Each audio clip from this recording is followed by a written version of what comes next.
এই স্বার্থের জগতে কেউ বেশি দিন কারো প্রিয় থাকে না। যেমন আমি আমারই সরলতার সুযোগ নিয়ে অনেকেই আমাকে প্রিয়ের অভিনয় দেখিয়ে আমাকে তাদের প্রয়োজন মতো কাজে ব্যবহার করে এখন তারা দূরে চলে গিয়েছে।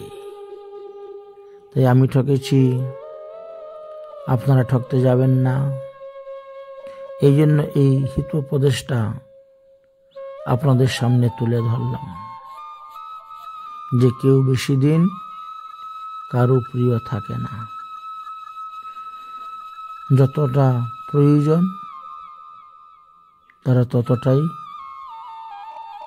ততদিনই প্রিয় থাকে।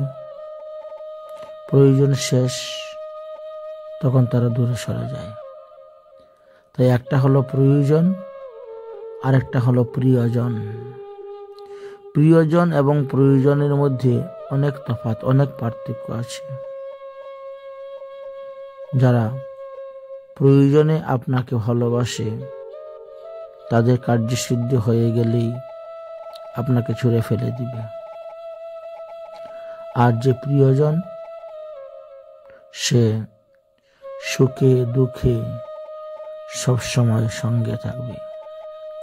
উৎসবে বেশনিশ্চৈব দুর্ভিক্ষে শত্রু সংকটে রাজদারে শেষানিশ্চৈব যতিষ্ঠতি বান্ধব।